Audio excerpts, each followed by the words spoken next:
Hey guys, it's KJ from The Scariest Movie Ever. If you didn't already know, badges and emblems have always been signifiers and sigils, signs with supernatural powers to some. Sigils can be bracelets or rings, any kind of jewelry, a tattoo, a sticker, a meme, a movie poster. Believers in these sigils think that they possess supernatural powers. It doesn't matter if you believe it or not. They believe these things. You see before you the United Nations 17 Sustainable Development Goals. Notice the iconic symbols for each. This graphic is appearing now on many websites, such as universities and media sites, such as National Geographic and NPR, and expect to see this more, because what you're looking at is the final plan for the final beast system. This is how everything's going to be run. This is how things will be governed when the Antichrist is running the show. It's important to note that there are 17 sustainable goals, and the 18th here is actually the crown, the complete color-tiled circle and crowning achievement. It's the rainbow crown of the Antichrist.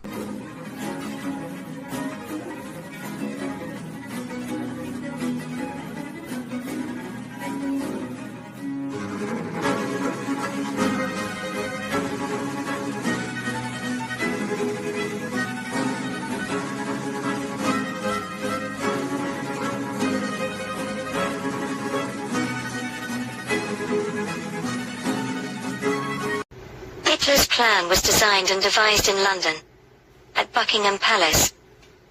This evil plan can be summarized easily. Hitler and the British, Dutch and German royals wanted to amalgamate all the ancient European nations into a single undemocratic super-state. Those secrets that cost or ruin lives, that prevent people from living together in harmony and are used for undue control or profit are unacceptable to most people. Therefore, whoever conspires to keep such secrets must be carefully scrutinized by everyone concerned with individual freedom. This evil plan of Hitler and the royals to combine all the ancient European nations into a single undemocratic superstate was a military plan, but also a financial plan as well. The royals wanted to create an economic empire of Europe.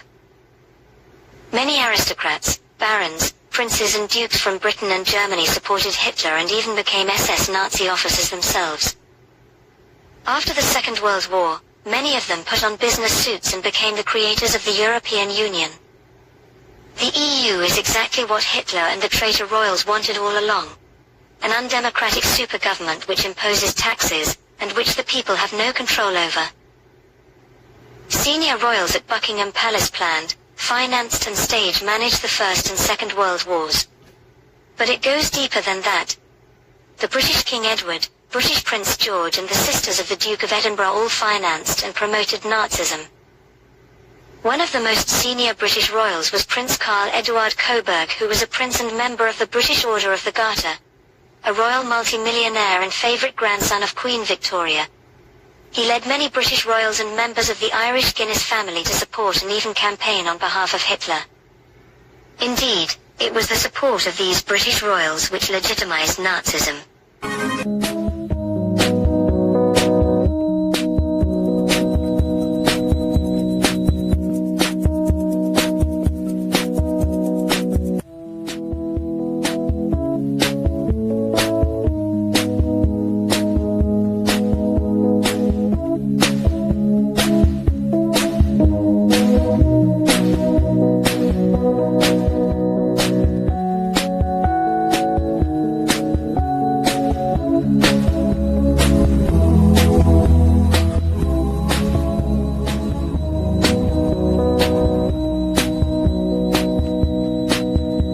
As many of you are aware, our Heavenly Father's rainbow is under attack in this beast system. We find the rainbow featured prominently everywhere, from classrooms to government institutions. This is a representation of Satan stealing the rainbow from our Heavenly Father, stealing the original meaning and trying to create something new. And we're finding that a lot in this system as the fourth age is collapsing. We're entering into the age of Aquarius, or the age of Antichrist, the fifth age of man. This is similar to the way that they've been pulling down statues and trying to erase our history. It's the same thing. Everything's being cleared away, dismantled, and destroyed for that final system and complete control. They covered up these occult murals in the Denver International Airport several years ago for good reason. It's interesting that also in the last few years we've seen the destruction of the Georgia Guidestones, or the Ten Commandments for the final beast system, if you will. So we see them trying to hide these things, trying to shroud these things, move these things out of the public's eye, because it's no more about the message and predictive programming, anything like that. Their full system, the full beast system, is about to be in play. And we're on the doorstep of tribulation. So it's interesting here that we find the rainbow encompassing the entire world, and lots of children in there as well, right? So we also see how that attack has been manifesting in the real world here, with your classrooms and with a drag queen story hour, things like this. But also notice the shape of the rainbow that's around the world and around the children, fully encompassing their minds, right?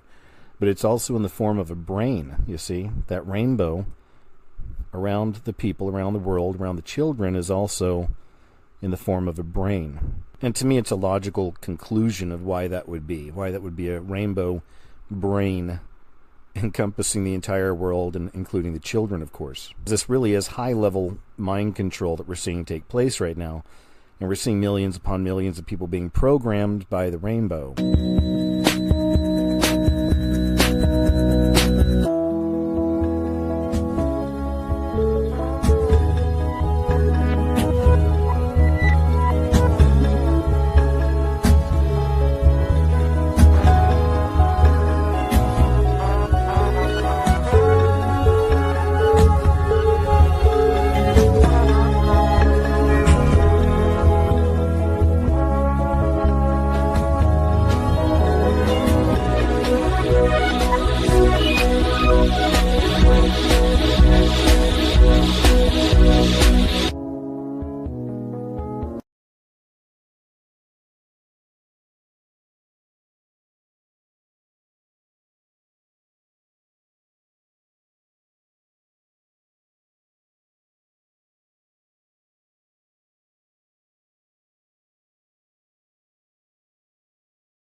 This rainbow armband is how 10 captains of these international football teams want to support LGBTQ+ rights at the Qatar World Cup. FIFA is yet to decide on whether or not the players will be allowed to wear the One Love armbands in Qatar, a country where same-sex relations are illegal. What do you think?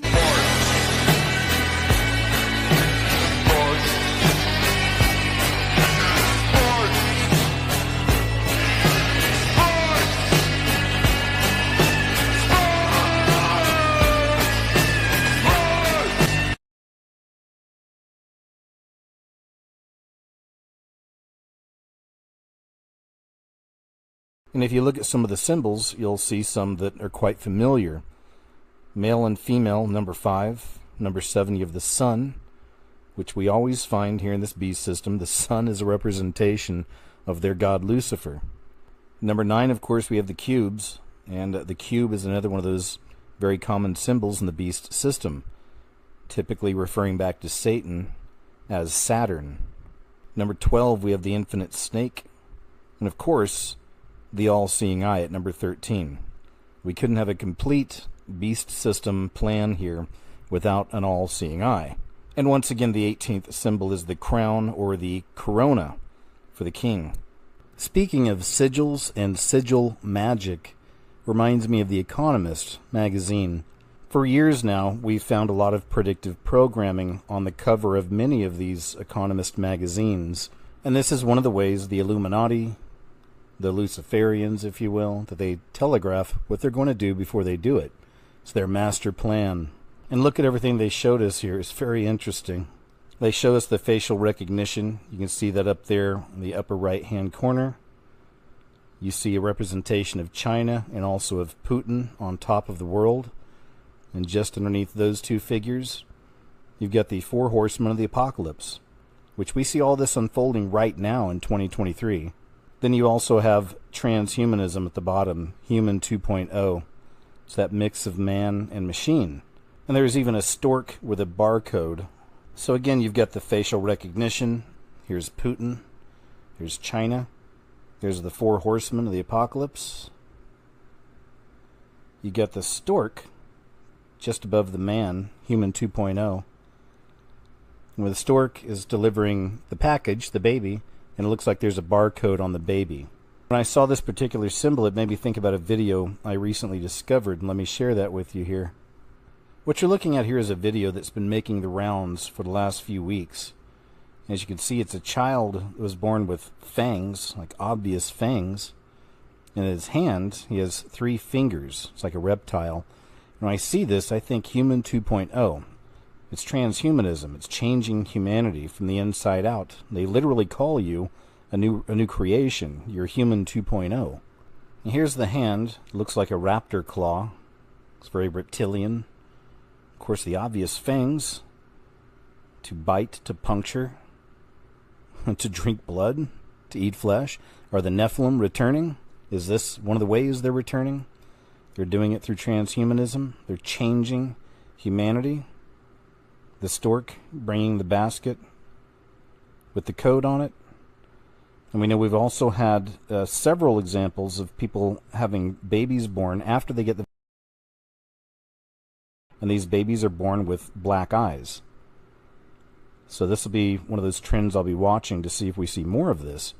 I mean, it could just be a one-off, like a strange thing, you know, that just happens every now and then, or will this be a trend ongoing? We shall see. The Sustainable Development Goal sigil in whole. There are 17 colored areas. It's interesting to note that 17 is also associated with the god of death, Saturn, in ancient Rome.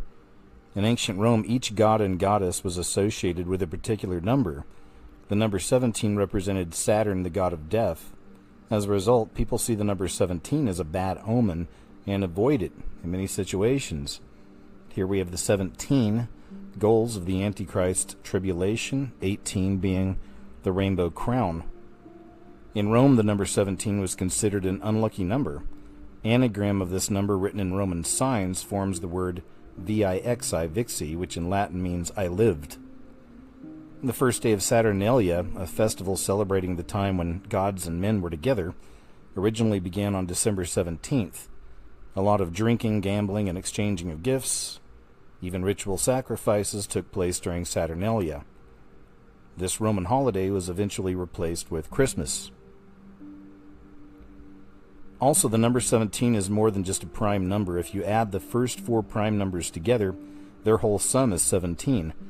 It's also the only prime number that is made up of 4 other consecutive prime numbers, these numbers being 2, 3, 5, and 7. And then there's the colors. The gay pride flag has been expanded from 6 colors, a natural rainbow has 7, of course, to 17 colors. Yes, so it's transformed from a square to a circle, and you should expect to see this new sigil in a more prominent role as the pride flag will be taking the back seat.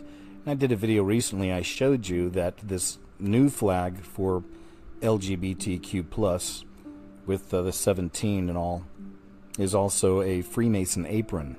It's no surprise we see the serpent eating its tail. It's a very common symbol we see, because this whole system and what's coming is going to involve a lot of death and destruction, a ritual sacrifice on a scale never seen before. Looking at the pyramid, each layer destroys the layer below it to purify the world. Each layer believes it's the highest, since they are limited to knowing only their own level of below.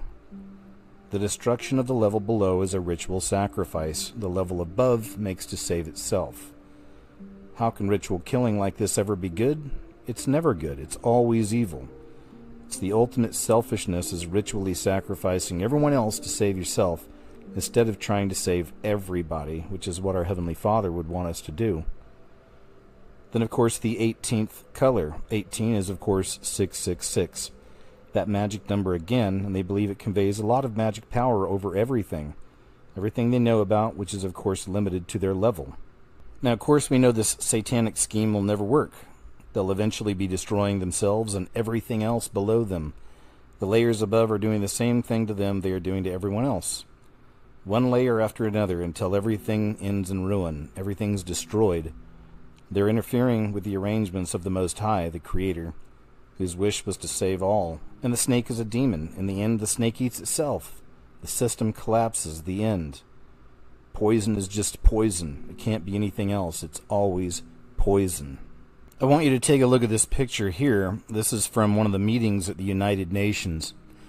To get this picture, it's really difficult to find. It's hard to find this picture with that particular sculpture hanging up over there on the wall. You see the one I'm talking about. I'll give you a better image of that. And we know the United Nations is a part of the beast system. It always has been. It always will be. It belongs to the devil.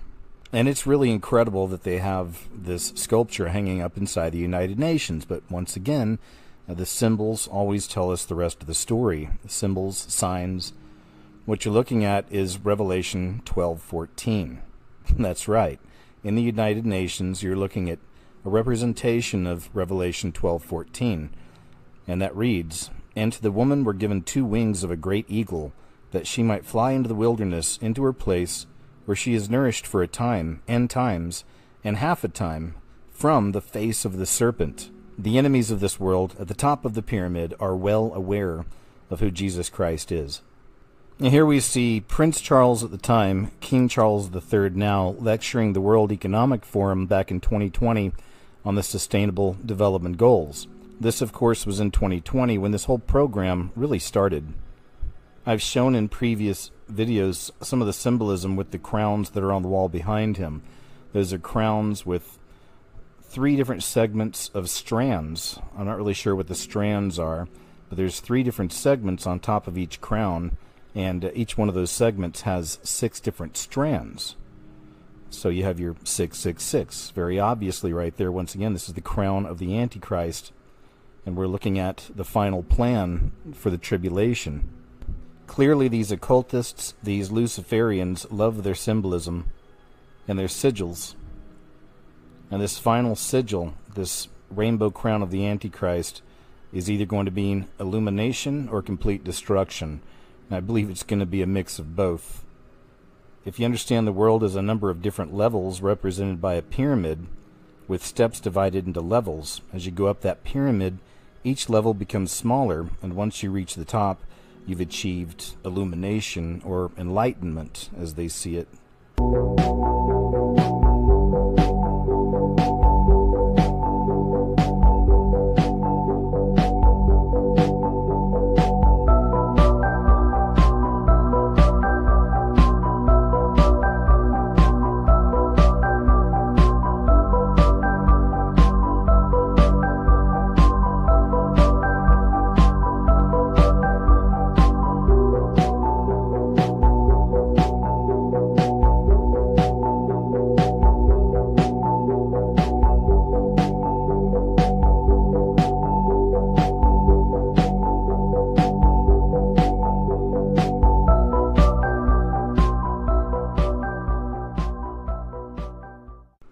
Life in 2023, living on the edge of tribulation, we're seeing all kinds of occult practices and paganism coming back and becoming normalized, really.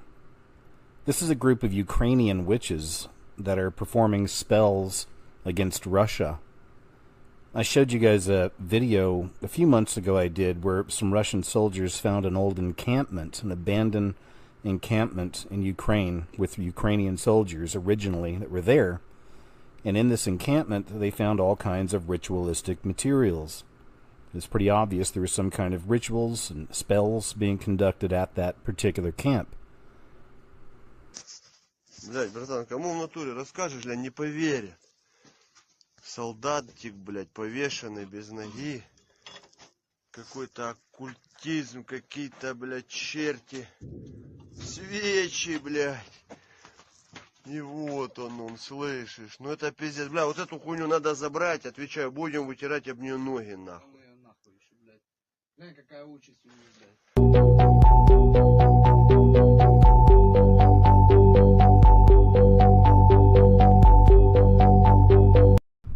Evil these days is really manifesting in a variety of ways, and since we're at the doorstep of tribulation, we're seeing much more of this. And again, it's becoming very obvious. In the past, I've done some videos connecting clowns, of course, with demonic spirits. Some of you may remember for several years there, we were having many creepy clown sightings. people dressing up as clowns and harassing people at their homes and in playgrounds, and it just got weird. I covered many of those stories throughout the years, so we know there is a connection there between demons and clowns.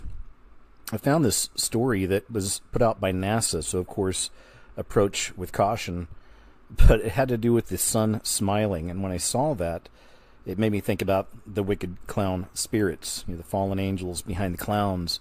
And there is actual real connections between demonic entities and clowns as well. A NASA observatory caught what seemed like a jack-o'-lantern smile on the sun's surface, but were really splotches on the sun's surface that are colder than the surrounding regions. Last week, NASA posted a picture of the sun captured by its Solar Dynamics Observatory. The image sparked a flood of comments, offering explanations on the image's pattern of irregular black spots. While NASA's official Twitter account referred to it as a smiling sun, the Science and Technology Facilities Council of the United Kingdom photoshopped a pumpkin into the image, converting the sun into a jack-o'-lantern. Hello, I'm Roxanne Swensel from Santa Clara Pueblo. I'm a sculptor, a builder, a farmer, a wife, a grandma, a mother. The Kosharis are sacred entities of the Pueblo world. They've been translated as clowns, although they're deeper than Western ideals of clowns. They are taken very seriously, even though they may be humorous. They're playing with the dualities that exist in the world, life and death, male, female, native cultures and Western culture, the things we deal with as human beings all the time. The emergence of the clowns came about from a story my grandma told me, a story of how the clowns had come up from the underworld and brought the rest of the people out with them. I wanted to capture what it'd feel like if you saw this world for the first time. It's like a child perspective.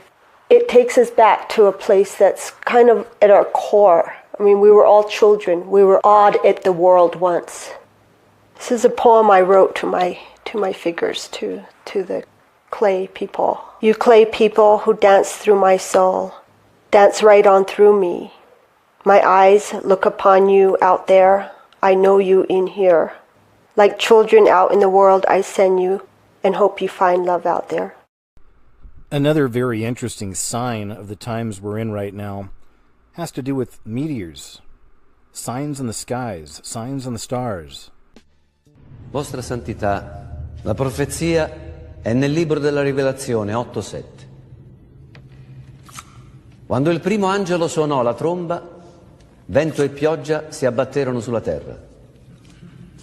Quando il secondo angelo suonò la tromba, montagne di fuoco vennero giù.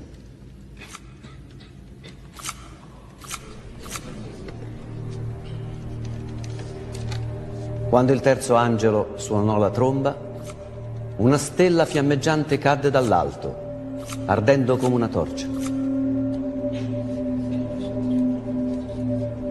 Quando il quarto angelo suonò la tromba, il mare si alzò e inghiottì 200.000 persone.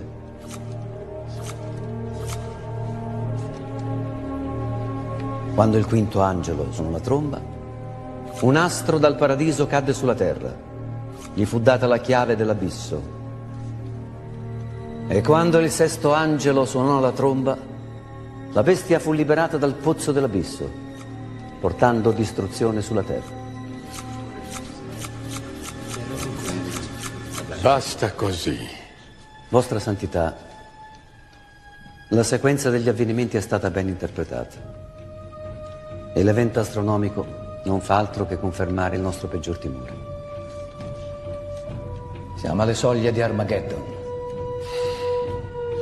Il male più oscuro si sta avvicinando e cercherà di sopraffare le nostre anime.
LGBTQ2+.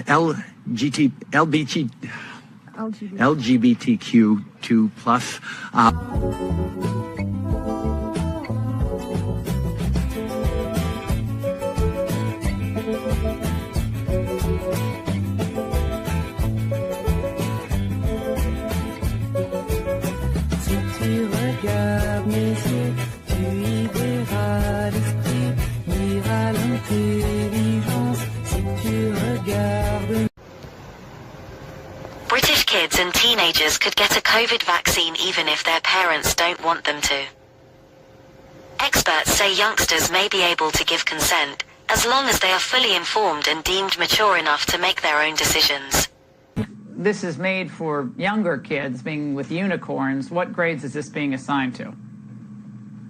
Yeah, this is a part of the training materials that teachers would use in the classroom for younger kids. And it doesn't stop there, Laura. You've got the oppression matrix that whistleblowers have brought forward, where students are divided by the oppressor and the oppressed, a white supremacy pyramid where if you believe that people should be judged by the content of their character and not the color of their skin, that is covert white supremacy. Professor Russell Viner, former president of the Royal College of Pediatric and Child Health, said he thinks guidelines that allow young people to make choices on their own treatment would also apply to COVID vaccines. He told a Royal Society of Medicine virtual briefing, "I think those General Fraser guideline principles would absolutely apply here, and I think they should apply, because young people, if competent, should be able to make their own decisions, whether it's transgender surgery or experimental vaccines. The Royal College thinks children are old enough to make these decisions apparently." This summer, Chloe Cole spoke out against California's passing of SB 107, testifying that both her and her parents were manipulated and bullied by the state to undergo destructive, life-changing surgeries. And while Florida bans puberty blockers and so-called sexual reassignment surgeries for minors, California Governor Gavin Newsom signs a bill allowing children from any state in the country to go to California for transgender medical procedures without parental consent. Professor Viner continues, "There is a requirement to assess and approve competence, for them to be fully informed, and there is a requirement for the caregiver to have discussed and tried to work with the parents," implying that if the parents don't agree, the child will be vaccinated anyways. There's a power and privilege wheel that students in 7th grade are meant to look at. There's a 1619 project grant application that's part of the curriculum in a school district in Missouri. And ultimately, this is about parents have every right, Laura, to know what's being taught in their classroom. Sadly, a lot of school districts across the country and in Missouri don't believe that. So this is an effort to empower parents and bring transparency to the curriculum. California is being hailed by the death cult as a transgender surgery sanctuary state, now providing chemical and surgical castrations for all of America's children. According to this new law, California can take emergency jurisdiction over any child from anywhere if there's a disagreement between the parent and the state of California over how to treat a child's gender distress. Professor Beat Campman, director of the Vaccine Centre at London School of Hygiene and Tropical Medicine, LSHTM, said parents' concerns may ease over time.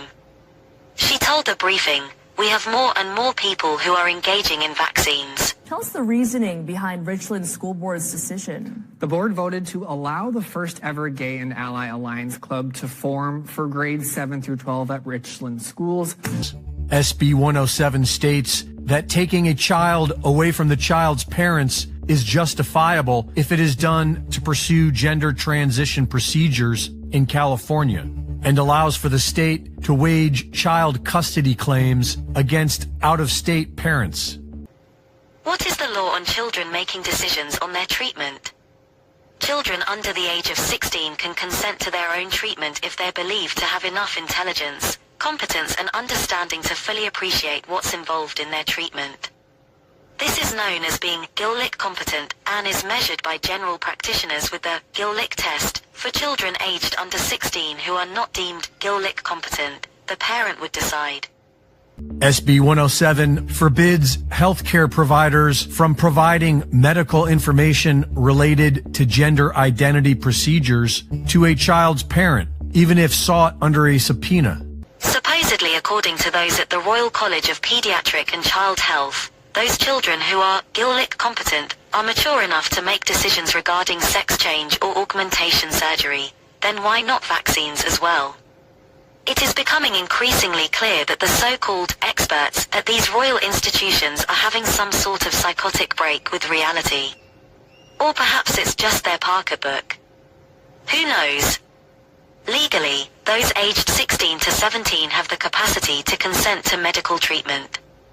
But refusal of treatment can be overridden by parents in court. California is making history as the first state in the nation to serve as a sanctuary for transgender youth and their families. This new law, signed today by Governor Gavin Newsom, is in response to dozens of bills in 20 other states which aim to restrict access to gender-affirming medical care. In some cases, parents could face criminal consequences for seeking care for their kids. CBS 8's Richard Allen shows us how this new state law would protect those families as well as reaction from those that oppose the law. There are also the Fraser Guidelines, which apply specifically to under 16s about contraception and sexual health without parental consent. Seriously?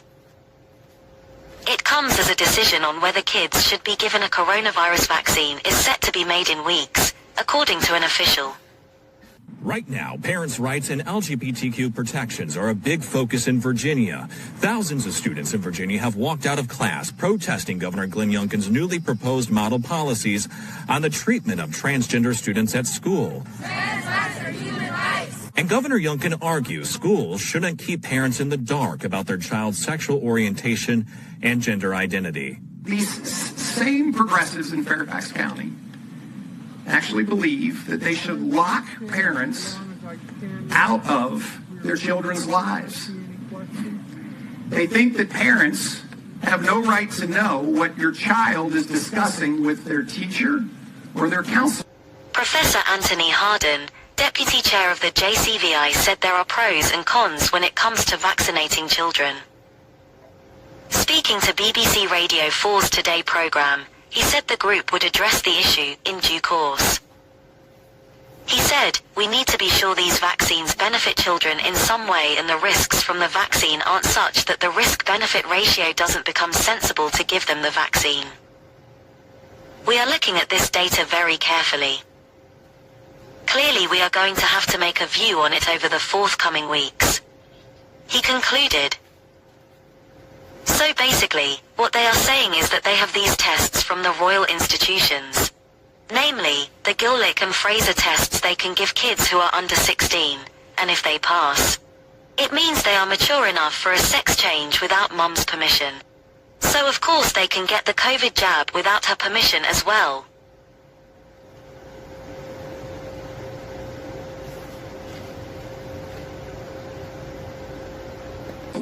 Democratic Virginia delegate Elizabeth Guzman is a social worker, and she's planning on reintroducing a bill in Richmond that she says would help protect LGBTQ children from their parents and guardians who may not be affirming of their child's sexual orientation and gender identity. This is how we're going to push back.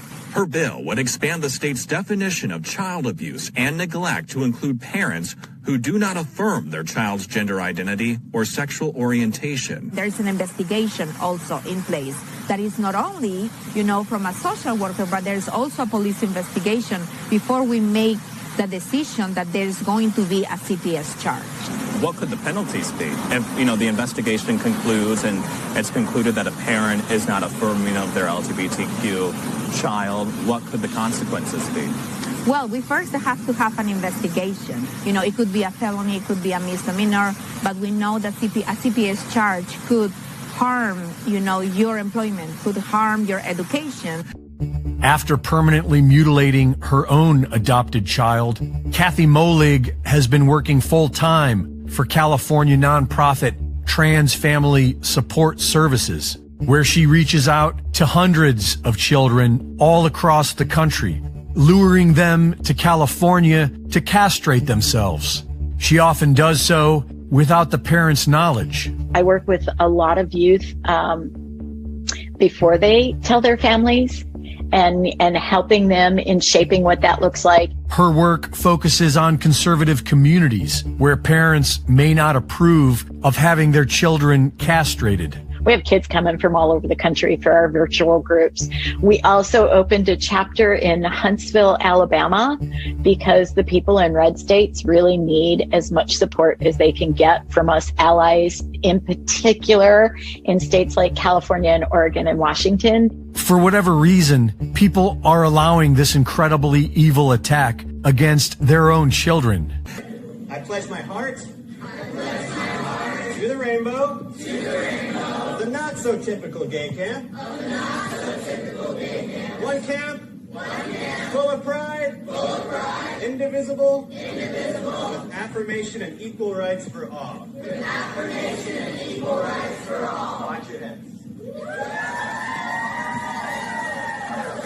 Piggybacking on what Kieran said, on our first meeting, we had a conversation about what the expectations are within our club, and confidentiality was brought up. And so we had this clause where anybody who comes to Rainbow Club, it's not like a secret, but it's just something that we keep within the club itself. And so it has come to the point where if someone misses the meeting or they're like late for something and I want to approach them out on the yard, I refrain from doing it because of that confidentiality clause.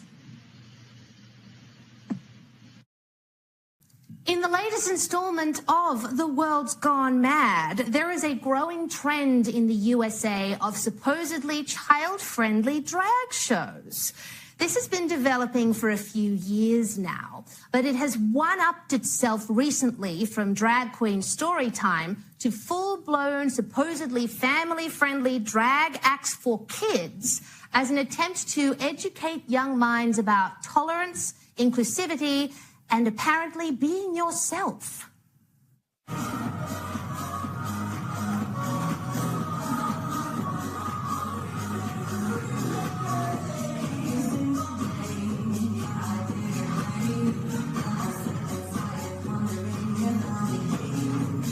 Share the rainbow. Taste the rainbow. The lawsuit claims Skittles are not safe to eat. It alleges the fruity candy is made with a toxin which is unfit for human consumption and also used in plastic and paint.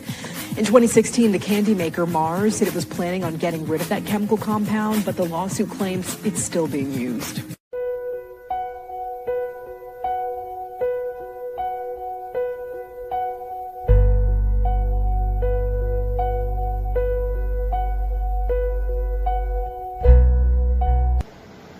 These royals like to flaunt their power and show their contempt for commoners by threatening to take their children away and worse.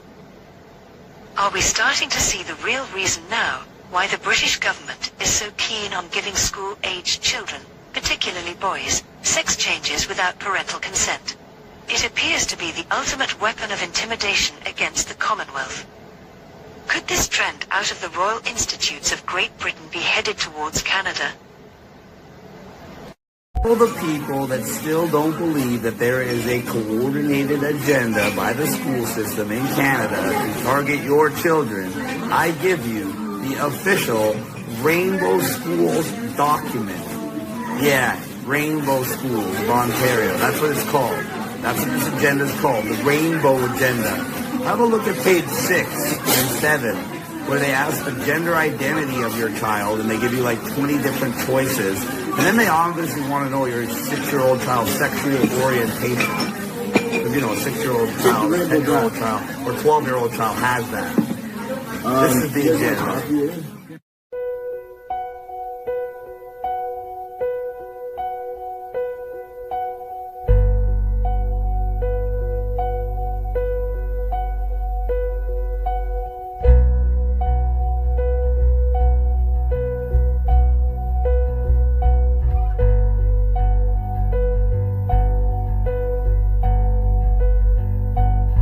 We're unveiling right now our Pride Cruiser for the month of June.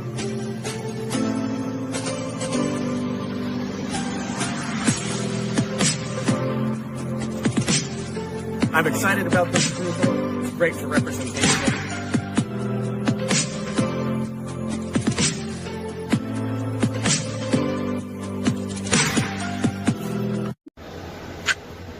Charles and Jimmy Savile were known to be very close friends. It is now known that Jimmy Savile was the worst serial pedophile rapist in the history of Great Britain, with at least 589 victims. Although the official line is that Savile and Charles met in the 1970s as part of the coincidence of mutual charity work, Savile himself has stated that he was friends with the royal family for a million years. In fact, it was reported that Savile actually stated he was introduced to the royals in 1966 by Lord Mountbatten, a known paedophile and sexual pervert. In addition to Mountbatten, however, Greg Hallett, in his book Hitler Was a British Agent, also names Prince Philip as a paedophile. In reference to how he became introduced and ingratiated with the royal family, Savile stated, "Coming from Lord Louis, who was the favourite uncle of Prince Philip, that was quite something. So obviously I hooked up with the prince. What was good enough for Lord Louis was good enough for him." So, already, we have Savile, a notorious paedophile linked to other individuals of the royal family named as pedophiles as well. Prince Philip, of course, is Prince Charles' father. Lord Mountbatten is largely considered Charles' mentor. Savile was indeed close to British royals as well as other elites for many years. It seems his qualification for such high connections were mainly due to his ability to obtain children for the twisted appetites of those considered beyond reproach for the mainstream media and, unfortunately, the general public. Savile himself seemed to hint at this possibility in an interview conducted with Esquire, where he stated, "The thing about me is I get things done and I work deep cover." Savile's ridiculous television show, created for the sole purpose of enhancing his access to children, was thus appropriately named Jim'll Fix It. Prince Charles purportedly sent Savile a pair of gold cufflinks and a note that said, "Nobody will ever know what you have done for this country, Jimmy. This is to go some way in thanking you for that." As the pimping procurer of child sex slaves raped and murdered by the royals and their prime ministers and parliament members, elite media and entertainment figures, over time the rising fame of the top of the pops DJ morphed Jimmy Savile into a pivotal player within the ruling elite sexual blackmail system. Not unlike the financier Jeffrey Epstein, as long as Sir Jimmy continued delivering the sacrificial lambs of UK's throwaway population of institutionalised children to the earth-controlling royal puppet masters, they in turn would guarantee his protection for as long as he lived, despite having raped 589 that are known, victims from ages 2 to 80 years old. And as promised, justice was never served. Virtually all the media, government and police inquiries conclude that one deranged beast, in this case Jimmy Savile, acted alone in grooming the nation, as Metropolitan Police lead investigator Peter Spindler claimed. On January 11, 2013, among the largest ever investigations conducted by the Metro Police in conjunction with UK's National Police Chiefs Council, NPCC, based on their Operation U-Tree findings, released a joint report entitled Giving Victims a Voice. But only voices of carefully selected victims got heard, generally revealing only tip of the iceberg, lower levels of abuse. This calculated strategy was geared to protect the self-serving interest of the larger paedophilia cabal that Savile freely operated within, comprised of royalty, the national government, the security apparatus and the MSM BBC giant that carefully, collectively shielded him from having to answer for his mountain of heinous crimes while still alive. Among the paedophilia scandals, think Lawrence E. King, Jeffrey Epstein, Jerry Sandusky, Larry Nassar, and Barry Bennell, or Lee Harvey Oswald, Sirhan and James Earl Ray as portrayed by the mainstream media.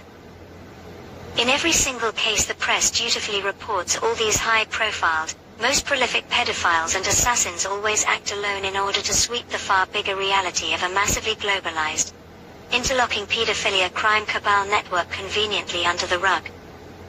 Without exception, every one of their false narratives calls for reading off the same MSM Mockingbird script. With Savile the procurer working behind the scenes as well as openly with church clergy funneling child victims from care homes into the pedo elite way back in the swinging 60s while the DJ's influence and power was still on the rise. Soon enough the big TV star was pimping kids off to the royal family, UK prime ministers and their Westminster minions working undercover with British intelligence agencies, on behalf of the Luciferian worshipping paedophile cult consisting of English royalty, top politicians and entertainers. assisted by the British MI5 and MI6 security services, just like their US and Israeli counterparts. All have long been steeped in the business of sexual blackmail operations and pedo pipeline procurement using the most vulnerable population of expendable, throwaway orphan children from group home charities misused as sacrificial bait and prey consumed by the pedophilic elite. Sir Jimmy once told Esquire, "The thing about me is I get things done and I work deep cover. I've known the royal family for 1,000,000 years." That about says it all. Working deep cover with the royals and MI5, he pimped British kids to UK's VIPs, royalty, politicians and entertainers. Savile's name has come up in virtually every group-owned scandal where paedophile MPs have regularly committed sex abuse on mostly underage boys across the nation. A list of some that are further fleshed out later are the Elm Guest Home, Jersey's Ode to La Garenne, North Wales' Bryn Estyn Care Home where Sir Jimmy would show up in his chauffeured limousine with his older brother. MI5 has long been linked to running a honey trap boy brothel blackmail operation out of Kincora Boys' Home in East Belfast, Northern Ireland, often escorted to parties at nearby mansions to be abused by politicos on both sides of the IRA conflict. Jimmy Savile as much as admitted working as an undercover agent for the security services and has been linked to Kincora as well. So have his fellow pedo buddies Prime Minister Ted Heath and the Royal Lord Mountbatten, credited with introducing Savile to the Windsor family in 1966. Typically the global intelligence community acts as fellow handlers along with the Catholic Church, secret societies like Malta Knights, Freemasons, Illuminati, and deep cover Satanists like Savile. A North Wales abuse survivor, now a barrister, has claimed that many of his perpetrators are Freemasons. Infiltrating secret society members among top-tier government, from national to local, law enforcement, the courts, business, medicine, academia and entertainment media typically comprise the pedophile network. Listeners 60 Minutes hints at Biden's King Charles III. Terra Carta net zero target, $3.5 trillion Green New Infrastructure deal, plan to eliminate all petrol stations in the USA by 2035. An Agenda 21 plan to tear down freeways and gas stations in the name of bringing communities together. To see what he means, we went with Mr. Biden to the Detroit Auto Show last Wednesday. He celebrated his new funding of a network of charging stations for electric vehicles. It sets a lofty goal of replacing all gas stations with charging stations by 2035.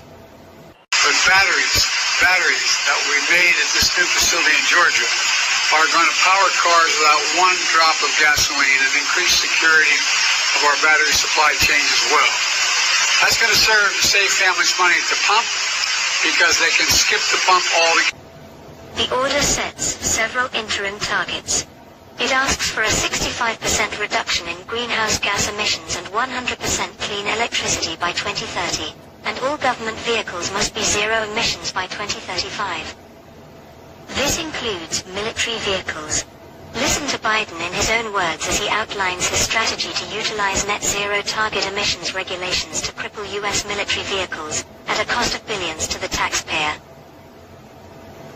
Congressman Smith, thank you for your commitment to the environment, including helping our armed forces transition to clean energy technologies. One of the things I've found out as the President of the United States, I get to spend a lot of that money. I get to decide where, no, I'm not joking. And we're going to completely, but I'm going to start the process where every vehicle in the United States military, every vehicle is going to be climate friendly. Every vehicle. We're going to have no, I mean it. We're spending billions of dollars to do it. And it's going to matter. You know, it matters. You know, in my view, this crisis, as I said, is a genuine opportunity. This pandemic has provided an opportunity for a reset.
quickly about the U.S. Marines Pride bullets, James? No. Oh, look at Yeah, that. James. Well, I mean, this is just absolutely amazing to me because what they've done is they've basically appropriated the Full Metal Jacket recruiting, movie poster from that Kubrick Vietnam War film, anti-war film, to promote the U.S. Marines and Pride Month. Now, How empowered would you feel if you were shot with one of those rainbow I don't bullets? even know. I mean, I feel empowered and stunning and brave.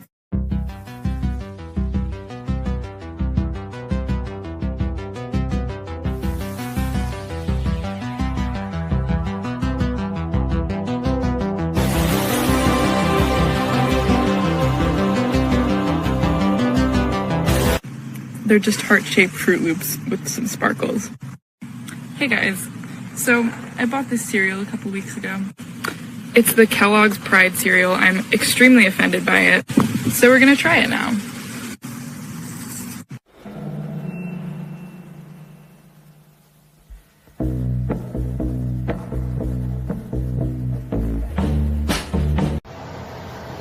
The royal family of Britain, in particular Queen Elizabeth II, has recently revealed that she is in fact a direct descendant of Prophet Muhammad, the founder of Islam, and has instructed BBC News to begin pushing this idea in the Muslim world, according to BBC staff. The extraordinary move by Queen Elizabeth has sparked fears that the monarchy are in fact the final stages of their 100-plus-year-old plan preparing to use Islam to usher in the New World Order, with the House of Windsor at the apex of the pyramid. As our globalists flood Great Britain and Europe with Islamic immigrants, their royal plan to use Islam, in combination with the carefully mapped Terra pandemic, and other means of unconventional warfare to supplant and destroy the Protestant Western world, comes into full view. Claiming to be the 43rd great-granddaughter of the Prophet Muhammad, the Queen cited the Genealogical Guide to Royalty, Burke's Peerage, for proof of her claims. According to Harold Brooks Baker of Burke's Peerage, the British royal family is descended from Muhammad through the Arab kings of Seville, who ruled an Arab caliphate in Spain after the death of Muhammad. At its peak, the caliphate ruled over territory from the Caucasus, Eurasia, to the Iberia Peninsula, Muslim Spain, Portugal, Andorra and Gibraltar.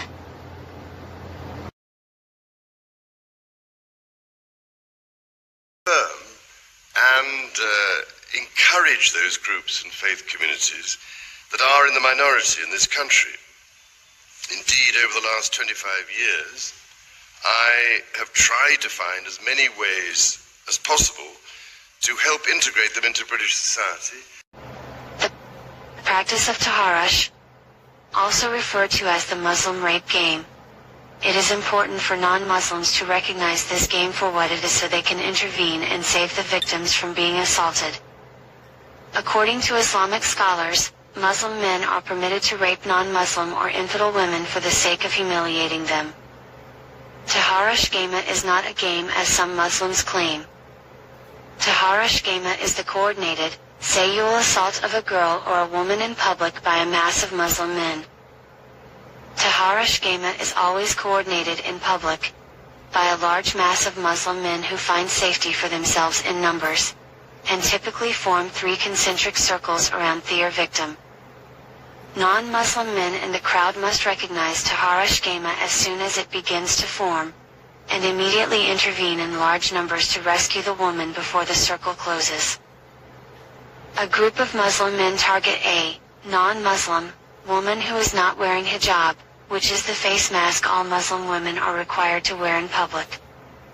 They target a woman in a crowd, encircle her, sometimes singing, dancing and/or chanting, and push her companions, if any, out of the circle.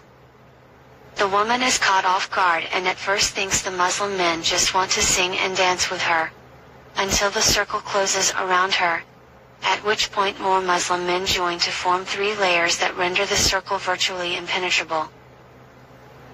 At that point, those in the inner layer rip off the woman's clothes, grope, beat, sexually assault and rape her while those in the second layer watch the assault take place. And those in the outer layer, who are too far away or too short to watch the assault, dissuade or fight off would-be rescuers. This is a vital contribution to the process of boosting the self-esteem of young Muslims, about whom I care deeply. Muslim men are allowed by Allah to rape non-Muslim or infidel women to humiliate them. According to a female Islamic scholar from the 1,000-year-old prestigious Al-Azhar University in Cairo, Egypt. In a recent interview on Cairo television, Professor Suad Saleh said rape is allowed in Islam during times of legitimate war or jihad between Muslims and their enemies. The Daily Express reported on Monday. In order to humiliate them, they become the property of a Muslim, and he can have sex with them just like he has sex with his wives, Saleh said. The Quran says that a man may have sex with his wives and also with his slave girls, the group says. It cited this particular verse in the Quran: the believers must, eventually, win through.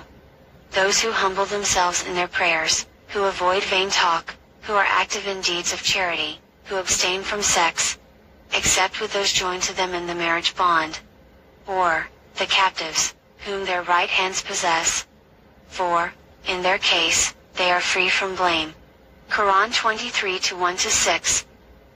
In May 2011, the Egyptian Sheikh Abu Ishaq al-Hawaini declared that, "We are in the era of jihad," which means that Muslims can take slaves. And encourage those groups and faith communities that are in the minority in this country. Indeed, over the last 25 years, I have tried to find as many ways as possible to help integrate them into British society. Since 2006 under Merkel, Germany has led Europe in what is generally referred to as the Merkel Plan, and what Merkel herself refers to as open-door policy. This idea seeks to make a legal reality the idea that a country can exist without national borders. This is related to the communist fallacy that a human being can exist without owning physical possessions. 100 million people died in the 20th century proving this was a lie. And when implemented, no border policy causes chaos, death, and destruction on a similar scale. The Merkel Plan was finally begrudgingly halted in Germany by Angela Merkel in 2018 after most of the EU abandoned it. Too late, unfortunately, to prevent the delicate fabric of civilized society in Europe from being irrevocably torn. For example, in Sweden, where gang rape and murder perpetrated by so-called immigrants is now commonplace, in cities where violent crimes were previously virtually unheard of. Now the rejected policies that Germany thrust on Europe, the policies that almost destroyed and may yet destroy the once safe and peaceful societies of Europe, are now being thrust on our country. To destroy our peaceful societies in the same manner. This plan to open our borders being implemented right now should rightfully be referred to as the Merkel Plan. But if it almost destroyed Europe, then why is it being implemented in the United States? The reason is simple: the billionaire responsible for making sure that the rest of the world follows Germany's lead. The man whose wealth came from his adoptive SS father foreclosing on Jews during the Third Reich. As admitted by George Soros himself on video in a 60-minute interview, linked in the description, has over 200 organizations in United States dedicated to destroying the United States Republic from within. George Soros is working as a foreign agent for the German state to undermine our Constitution. Because he is an American citizen, this constitutes treason. Germany is implementing the Merkel Plan here, the same way they did in the rest of Europe, through their operative George Soros. This is a small list of just some of the organizations he is most obviously using to implement the failed Merkel Plan for open borders in the United States, originally funded with Nazi money stolen from the Jews of Germany. Group 1. Immigrant Legal Resource Center. This group claims to have helped gain amnesty for some 3 million illegal aliens in the U.S., and was part of the sanctuary movement which sought to grant asylum to refugees from the failed communist states of Central America. Group 2. Immigrant Workers Citizenship Project. This open borders organization advocates mass immigration to the U.S. Group 3. Immigration Advocates Network. This alliance of immigrant rights groups seeks to increase access to justice for low-income immigrants and strengthen the capacity of organizations serving them. Group 4. Human Rights First. This group supports open borders and the rights of illegal aliens, charges that the Patriot Act severely erodes American civil liberties, has filed amicus curiae briefs on behalf of terror suspect Jose Padilla, and deplores the Guantanamo Bay detention facilities. Group 5.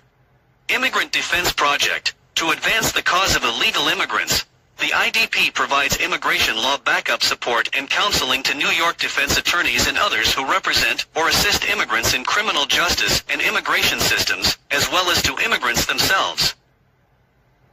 Group 6.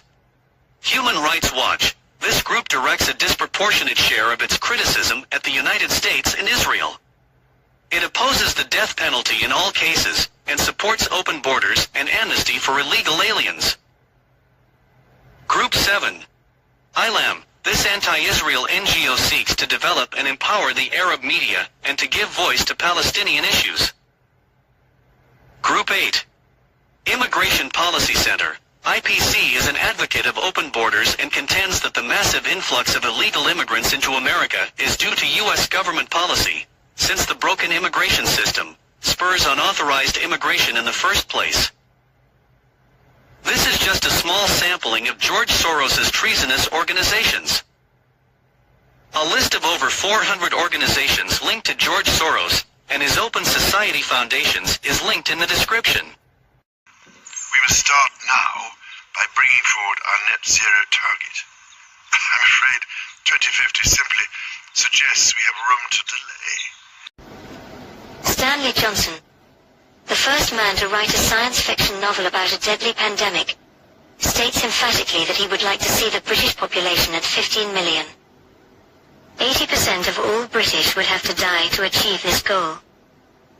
What these royals know from studying population collapse, but refuse to iterate, is that it only takes a population growth reduction of 15% in any given society to cause a cascading effect which will wipe out the entire society. In science, we call this an inverse population pyramid. Listen as the father of the Prime Minister, Stanley Johnson, in his own words as he advocates for the destruction of Great Britain through genocide. As a corollary to that, you have to get population, but I'd add as a corollary to that, you have to get population under control as well, because if you look at it in sheer economic terms, how can you sustain increases in per capita income at a time when you have rising population without rising economic growth? Whereas if you have a declining population, which is what I would aim for, then of course even a stable economic growth situation will give you increases in per capita income. So that's where I stand on that. Do you have a sense of what the carrying capacity of Britain is, or of the world as a whole? Well, Britain, I put it at 10 or 15 million. I think that would be absolutely fine. I mean, that would do us really splendidly. At a limit 2025, I think it's complete nonsense that we are now confronted with an island, would you believe it, of 70 million people. I wrote a paper, I think it's the only paper the Conservative Party has ever published, and it was published as an old Queen Street paper in June 1972, oddly enough, and it was called Britain Needs a Population Policy. And you could still argue that today, right? I certainly could. The July 17, 1917 proclamation proves that House of Windsor name was fabricated and assumed by the UK and Canadian monarchy to conceal their German lineage.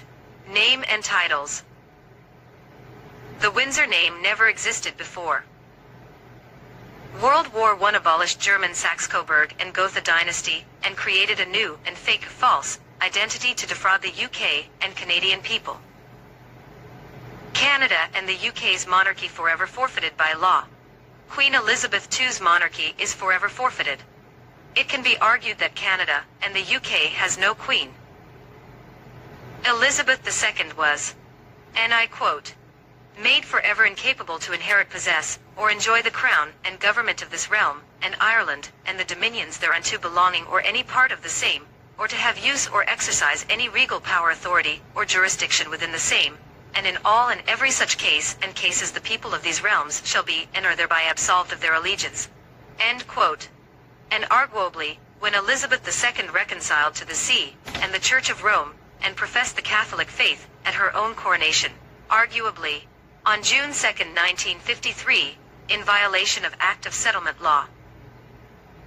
Minutes after swearing to uphold the laws of the UK and Canada, and defend the Church of England faith, she broke her oath, and the law by publicly professing, "And I believe one Catholic and Apostolic Church," then accepted the ring of kingly dignity, and the seal of Catholic faith.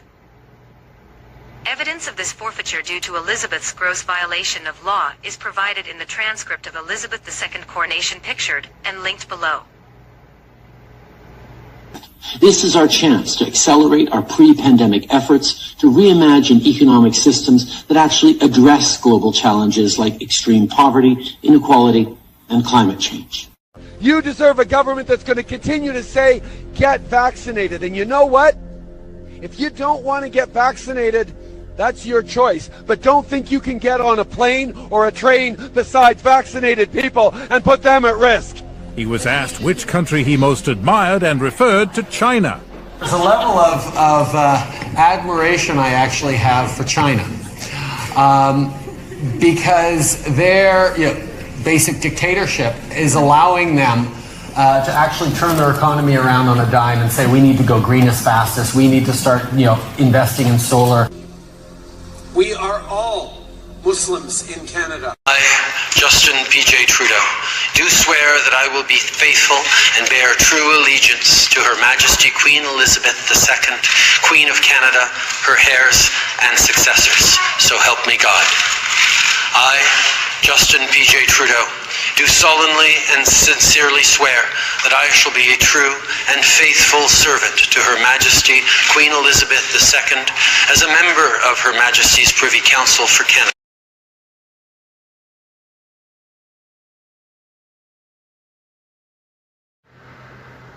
This young generation, like Prime Minister Trudeau, half of this cabinet, are actually young noble leaders of the World Economic Forum. So that we penetrate the cabinet, the change is not just happening.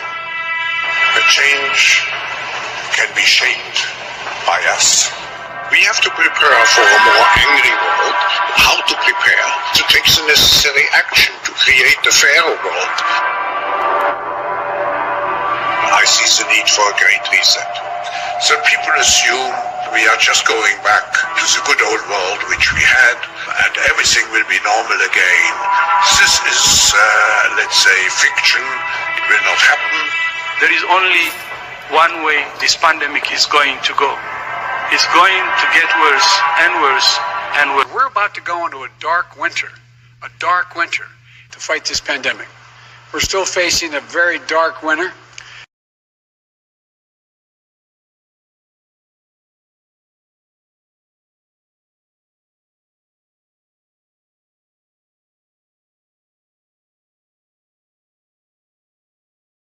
Pay insufficient attention to the frightening scenario of a comprehensive cyber attack, which would bring to a complete halt to the power supply, transportation, hospital services, our society as a whole.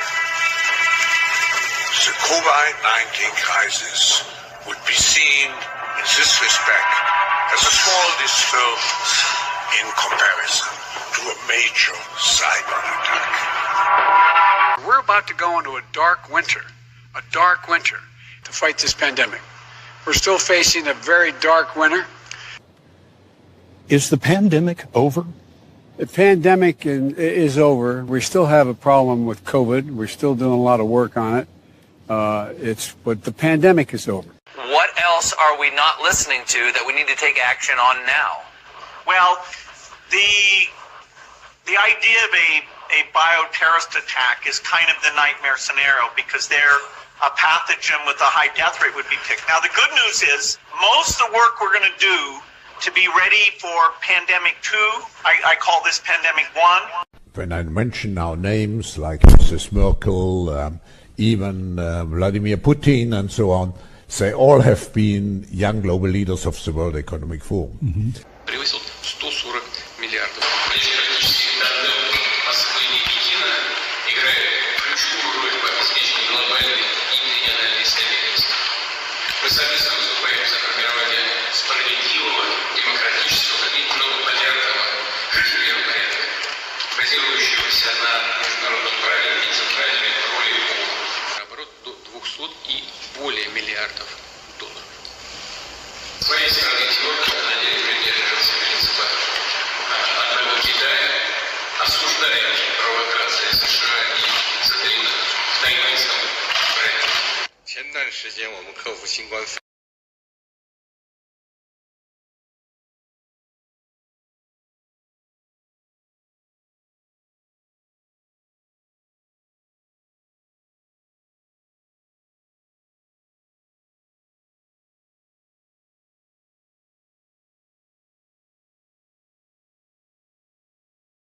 We have to move toward a net zero emissions. The first place to do that by the year 2035 is in energy production, by 2050 totally. All right. Founded by aristocrat and former SS stormtrooper Kurt Waldheim. The aristocrats control the UN through the Bilderbergers and many other non-governmental organizations. UN Agenda 21 is all around us, orchestrating the subtle takeover of our municipalities, weaponizing local governments with their sustainable development plans. The whole thing is one big giant lie, built to collapse our society, and the Agenda 21 endgame has just been given a $3.5 trillion boost with the recent mass suicidal genocidal infrastructure bill, which is tearing down freeways in a section called Bringing Communities Together. But where did all this madness come from? The late Rosa Kior, may she rest in peace, had an idea. Now their colossal master plan to murder 90% of us is coming into full view. Listen, as one of our commentators quotes one of Rosa's flyers warning people of the murderous UN agenda taking shape in her community. UN Agenda 21/Sustainable Development is the action plan to inventory and control all land, all water, all minerals, all plants, all animals, all constructional means of production, all information, all energy, and all human beings in the world. Inventory and control. Have you wondered where these terms sustainability and smart growth and high-density urban mixed-use development came from? Doesn't it seem like about 10 years ago you'd never heard of them and now everything seems to include these concepts? Is that just a coincidence? That every town and county and state and nation in the world would be changing their land use/planning codes and government policies to align themselves with what? Far from being a conspiracy theory or a tin-foil hat fantasy, this is an actual United Nations plan, signed onto in 1992 by President George H.W. Bush along with 178 other world leaders. The UN called it Agenda 21 because it is the agenda for the 21st century. According to UN Secretary General Maurice Strong, the affluent middle-class American lifestyle is unsustainable. That includes single-family homes, private vehicles, appliances, air conditioning, and meat eating. They are a threat to the planet.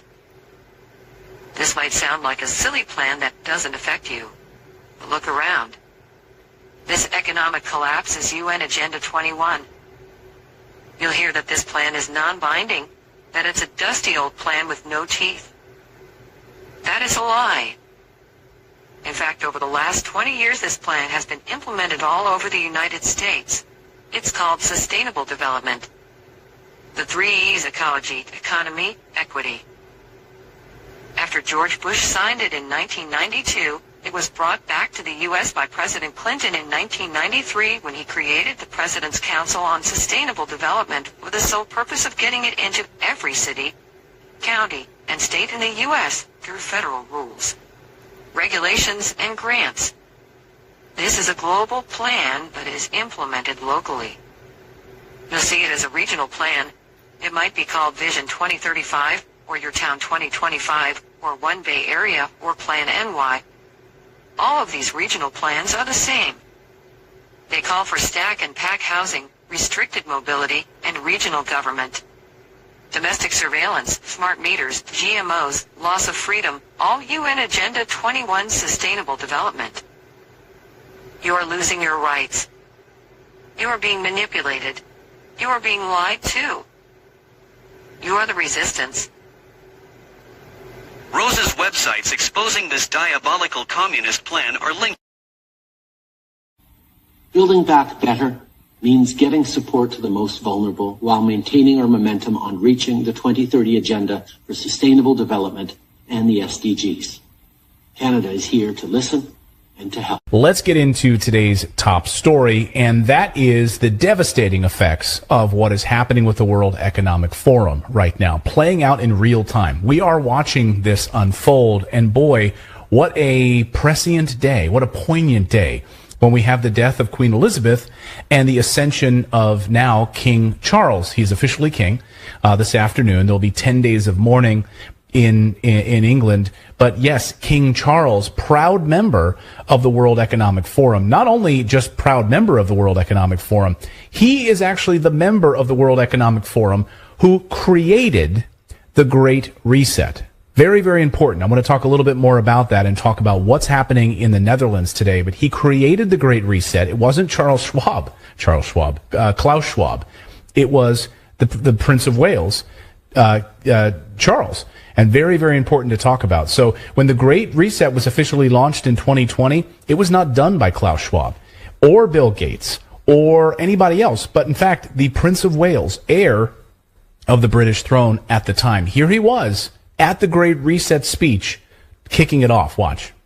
Case, we have no alternative, because otherwise, unless we take the action necessary and we build again in a greener and more sustainable and more inclusive way, then we will end up having more and more pandemics and more disasters from ever accelerating global warming and climate change. So this is the one moment, as you've all been saying, when we have to make as much progress as we can.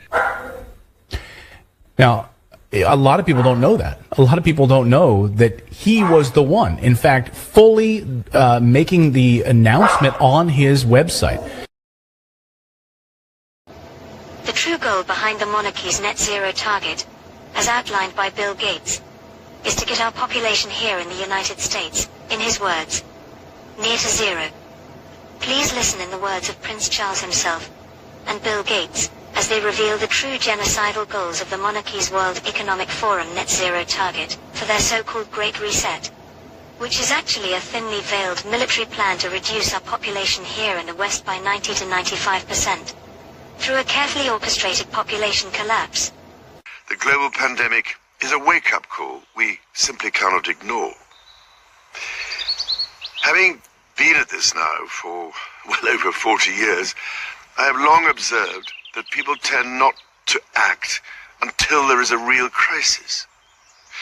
Ladies and gentlemen, that crisis has been with us for far too many years, decried, denigrated, and denied. It is now rapidly becoming a comprehensive catastrophe that will dwarf the impact of the coronavirus pandemic. At this late stage, I can see no other way forward but to call for a Marshall-like plan for nature, people, and... There was no tomorrow, and no ultimate reckoning for our abuse of nature. So, what do we do? Without doubt, we must now put ourselves on a warlike footing, approaching our action from the perspective of a military-style campaign. That way, working together, we can combat this most grave and urgent challenge. If we have the resolve to shift our trajectory, we must start now by bringing forward our net zero target. I'm afraid 2050 simply suggests we have room to delay. You see that Prince Charles, when outlining his military strategy to take down the world population, particularly the Western world, was discussing his net zero target. Bill Gates, servant of the Crown, has directly implied that in order for their primary goal of net zero target to be reached, the world population must get near to zero. But then Bill Gates discusses murdering 10 to 15% of the population through fraudulent vaccines and healthcare. What exactly is he talking about?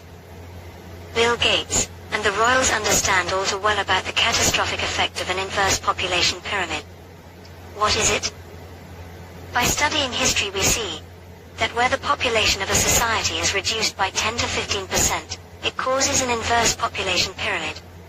This is a cascading effect that in virtually every case in history leads to a collapse of the entire society, and the resulting collapse typically wipes out 90 to 95% of the given population. This in essence is their plan. Thanks to the engineered COVID crisis, we can see that this is quite literally their plan. To wipe out at least 10 to 15% of us through vaccines and faulty healthcare, causing an inverse population pyramid. And then nature will do the rest as our societies collapse en masse. Listen as Bill Gates outlines this simple plan to achieve the monarchy's net zero target. Note the P in his equation stands for population, and lights up. It's been constantly going up. It's only various economic changes that have even flattened it at all. So we have to go from rapidly rising to falling and falling all the way to zero. This equation has four factors, a little bit of multiplication. So you've got a thing on the left, CO2, that you want to get to zero, and that's going to be based on the number of people, the services each person's using on average, the energy on average for each service, and the CO2 being put out per unit of energy. So let's look at each one of these and see how we can get this down to zero. Probably one of these numbers is going to have to get pretty near to zero. That's back from high school algebra, but let's take a look. First, we've got population. The world today has 6.8 billion people. That's headed up to about 9 billion. Now, if we do a really great job on new vaccines, healthcare, reproductive health services, we could lower that by perhaps 10 or 15%. We need a fast military-style campaign to marshal the strength of the global private sector, with trillions at his disposal, far beyond global GDP, and with the greatest respect, beyond even the governments of the world's leaders. It offers the only real prospect of achieving fundamental economic transition. Suddenly moving. This is the framework I've offered in the Terra Carta roadmap created by my Sustainable Markets Initiative, with nearly 100 specific actions for acceleration. Together we are working to drive trillions of dollars in support of transition across 10 of the most emitting and polluting industries. They include energy, agriculture, transportation, health systems, and fashion. The reality of today's global supply chains means that industry transition will affect every country and every producer in the world. There is absolutely no doubt in my mind that the private sector is ready to play its part and to work with governments to find a way forward.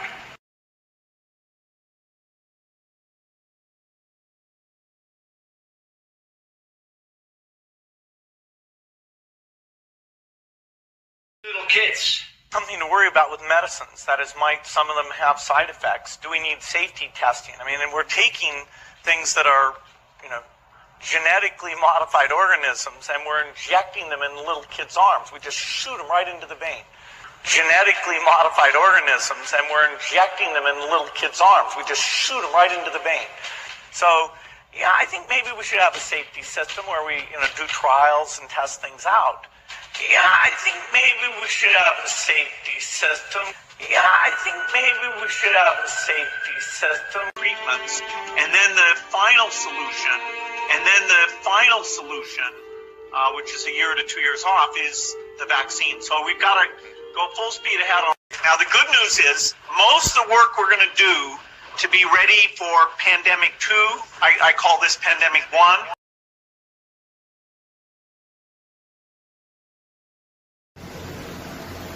Indian doctors blame Bill Gates' vaccine campaigns for a devastating vaccine strain polio epidemic that paralyzed 496,000 children between 2000 and 2017. In 2017, the Indian government evicted Gates and his cronies from the NAB for these heinous crimes against humanity. As a Nuremberg violator, Bill Gates must be arrested and tried in a court of law for crimes against humanity. In 2017, the World Health Organization reluctantly admitted that the global polio explosion is predominantly vaccine strain, meaning it is coming from Gates' vaccine program. Now Bill Gates wants to destroy an entire generation of Americans with his COVID vaccines? This lunatic must be stopped. Watch this criminal speaking in his own words, and now this bucket of scum has his bloodthirsty eyes on American children. It is time to try and hang this bastard of royalty for Nuremberg violations, which are high crimes. The coronavirus has been traced to the British Crown. The Pirbright Institute, UK, has been awarded 11 US patents, including coronavirus US Pat. Number 10,130,701. Pirbright Institute is controlled by the Queen's Golden Share. Pirbright's controllers track back to British Serco and Sir Geoffrey E. Patty, Chairman Marconi and the British Intellectual Property Institute. Outrageously, British Serco today runs the US Patent Office, proof below, US FEMA and websites for US.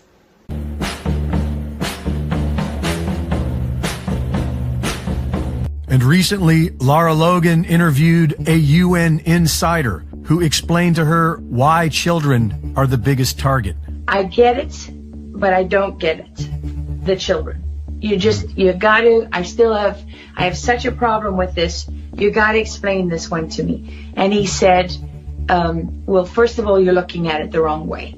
I said, what do you mean? And he said, well, they don't define children the way you do. They don't define the world the way you do. The choices that you face are not their choices, right? They look at it completely differently. And I said, well, okay, so how do they look at it? And he said, for them, everything is defined by their one fundamental, all-consuming purpose. I said, which is what? He said, to defeat God. For them, the younger you are, the closer you are to God, the more pain they can inflict on God. So the more you can make a baby or a small child suffer, the greater your victory over God. And that is the only consideration for them. Reporting for InfoWars, this is Greg Reese.